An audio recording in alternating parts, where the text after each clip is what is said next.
అందరికీ నమస్కారం అండి. మనీ తెలుగు కథలకు స్వాగతం. ఈరోజు మన ఛానల్లో కొన్ని మోటివేషన్ కొటేషన్స్ అలాగే మంచి మాటలు, జీవిత సత్యాలు చెప్పుకుందాం. వీడియోలోకి వెళ్ళే ముందు చిన్న రిక్వెస్ట్ అండి. మీరు మొదటిసారి మన ఛానల్ని చూసినట్లయితే తప్పకుండా లైక్ చేయండి, సబ్స్క్రైబ్ చేయండి. మీరు చేసే చిన్న లైక్, సబ్స్క్రైబ్ అనేది మాకు చాలా ఉపయోగపడుతుంది.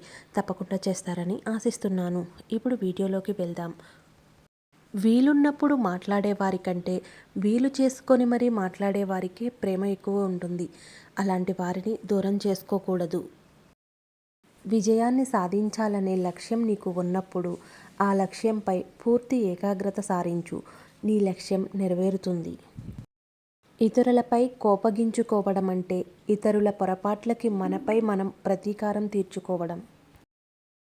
మన సలహా కోరి వచ్చిన వారికి మనం ఇచ్చే సలహా కేవలం సంతోషపెట్టేదిగా కాదు, సహాయపడేదిగా ఉండాలి.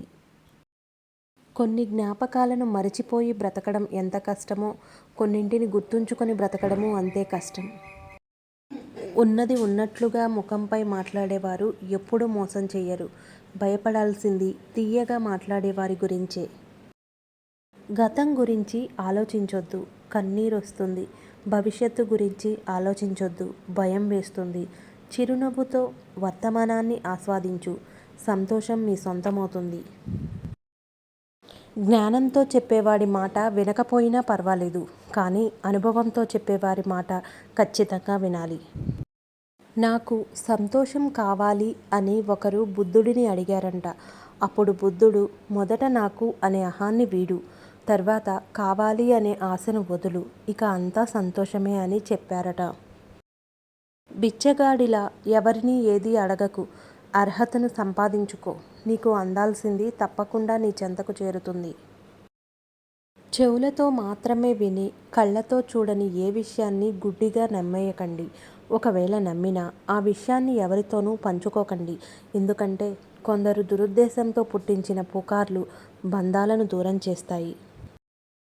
మౌనం ఎవరిని బాధించదు, ఎవరిని నొప్పించదు, ఎవరితో వాదించదు, ఎవరిని విమర్శించదు, ఎవరిని నిందించదు. ఇతరుల సహాయం పొంది మనం గొప్పవాళ్ళం కావచ్చు, కానీ ఆ సాయం చేసిన వాళ్లను ఎప్పటికీ తక్కువగా చూడకూడదు. కాలం చాలా విచిత్రమైనది. చుట్టూ ఎన్నో బంధాలు ఉన్నట్టు భ్రమింపజేస్తుంది. మరుక్షణమే నువ్వు ఒంటరివి అని గుర్తు చేస్తుంది. మాట్లాడాల్సిన సమయంలో మౌనంగా ఉండడం, మౌనంగా ఉండాల్సిన సమయంలో మాట్లాడడం రెండూ నేరమే. ఈ జీవితంలో సంపాదించిన ధనం మరు జన్మలో పనికిరాదు, కానీ ఈ జన్మలో చేసుకున్న పుణ్యం జన్మ జన్మలకు పనికి వస్తుంది. అరిస్తే గెలిచినట్టు కాదు, మౌనంగా ఉంటే ఓడినట్టు కాదు. సమయానికి తగ్గట్టుగా ఉండడమే మనిషి గొప్ప లక్షణం. సంపద శాశ్వతం కాదు, జీవితం కూడా శాశ్వతం కాదు. శాశ్వతంగా నిలిచేది మన మంచితనం ఒక్కటే.